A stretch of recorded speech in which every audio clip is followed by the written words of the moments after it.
Ravens. Oh, it's unbelievable.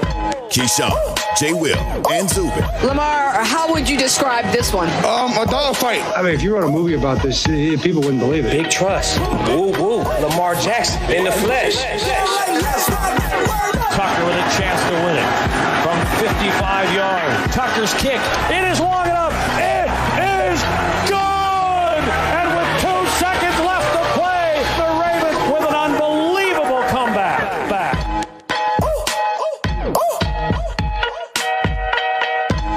You know, last night was supposed to mark the arrival of the Browns.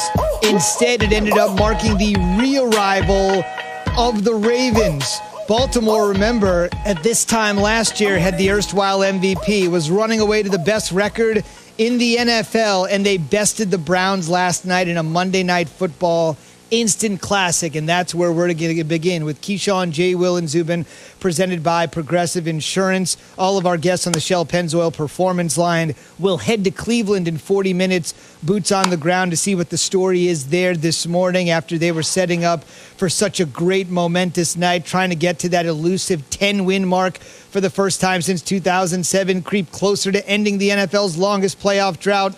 But this morning, Key, I want to quickly start, even though there is so much talk about the Browns, I want to start with the Ravens and Lamar Jackson coming out of the locker room and reminding us, cramp or no cramp, crimping the Browns style, that he is a game changer for the ages. I started cramping on the field. Like, the 2 passes I throw, like right before those 2 passes I throw to Willie and Mark, the overthrows, I was cramping my throwing arm. And I'm telling coach, I'm like, man, I need to get some salt in my system real quick. And, we punt the ball. I'm on the sideline. Titans end up catching the pick on the interception. We go down to score. And right after that, I get the ball to JK, and my legs just start cramping. And I'm like, bro, like, I need something now to help me get better real quick, because this is a crucial game right here. Both teams be playing their hearts out. And we went to the back. You didn't have to use the bathroom or anything in the back, right? There's a lot of talk on social media that you were kind of like jogging, like you had to use the bathroom or something. No, I was cramping. I ain't putting Paul Pierce. I didn't put Paul Pierce. I was cramping. Key, no wheelchair. We saw it last night. Got out there and returned under his own power.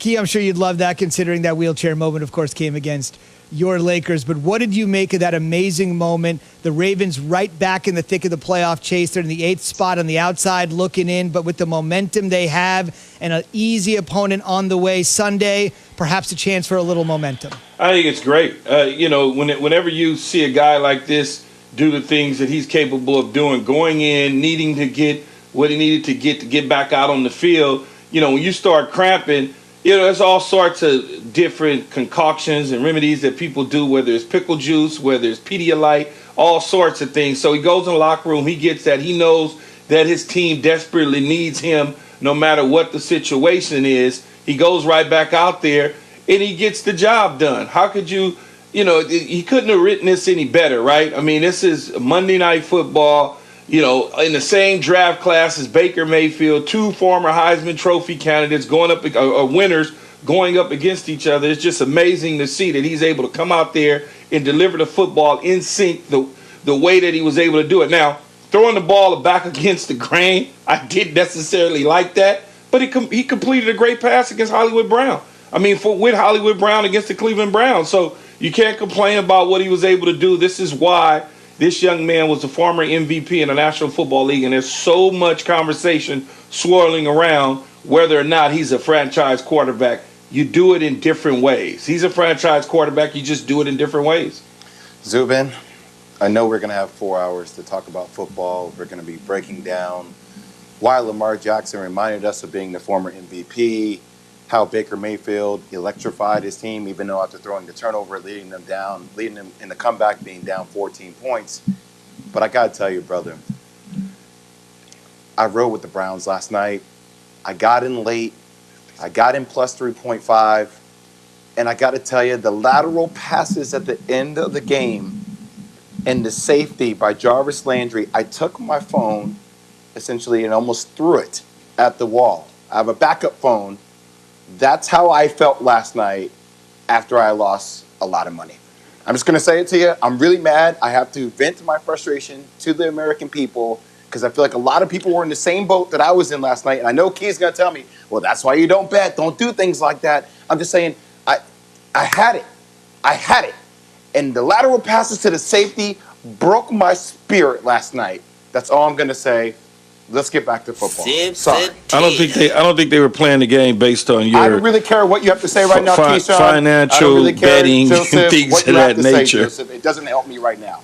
Lay out. Well, that's not my. Don't bet. That's on you. Zubin, I love the sweater this morning. I love it. It was a great Monday night game, one that we hadn't seen in a very, very long time. And I think what I take away from this is the Cleveland Browns are still in it. They should build on this.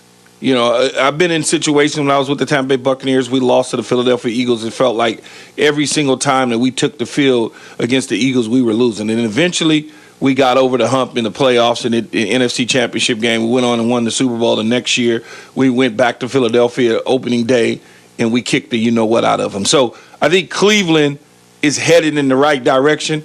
You know, there's no such thing as moral victories. At least I don't believe in moral victories, but from a outsider looking in, there's a lot of positive signs to take away from this and that 47-42 thriller on a Monday night football game. It just, you know, I take a lot away from it from a positive standpoint. I really do. I'm with you, Kate. I was going to say something real quick back to football. Look, it was the game of the year. Last night was the game of the year. Prime time like that, to see it come back, to see Lamar Jackson pull a Willis Reed, essentially come back onto the field, lead them back into this game to win this game down the stretch of a field goal, 55-yard field goal. It speaks volumes about this game. Lamar Jackson saved the season for the Ravens. Saved the season. And it goes to show you how special of a talent he is having him on the field. There's no doubt about it. About 50 years ago, as Jay referenced, Willis Reed saved the Knicks season, their championship season, by limping back out there. And a half century later, Paul Pierce did the same thing. Saved Boston Celtics season. You're right about that. Wheelchair aided or not. We're asking on the Dr. Pepper Twitter feed this morning, which team would you fear more in a playoff game? I know the sample size is small, and we're always reacting to what we just saw, but take a deep breath. Is it the Ravens or the Browns? Be a part of the Keyshawn, J. Will, and Zubin Nation on the Dr. Pepper Twitter feed, ESPN Nation, presented by Dr. Pepper. It's official. College football is back, and so is your favorite Dr. Pepper-loving college football town, Fansville. Head to a store near you to treat your inner college football fan to a nice cold 20-ounce Dr. Pepper today. Quickly on the schedule front, I mentioned it's not quite a bye week for the Ravens, but they do have a short week in Jacksonville, which I guess does qualify somewhat of a bye week. The Jags have lost 12 in a row, and with everything going on with the Ravens with COVID, it's a good opportunity to sort of maybe get things in order and reset against one of the NFL's worst teams. Meanwhile, the Browns, this is so 2020. The Cowboys have been flexed out of 2020's Sunday night game for the Browns, and the Browns will take on the Giants. Short week, big stage for Cleveland again. We'll see if this time they can come through with America watching on a Sunday night as opposed to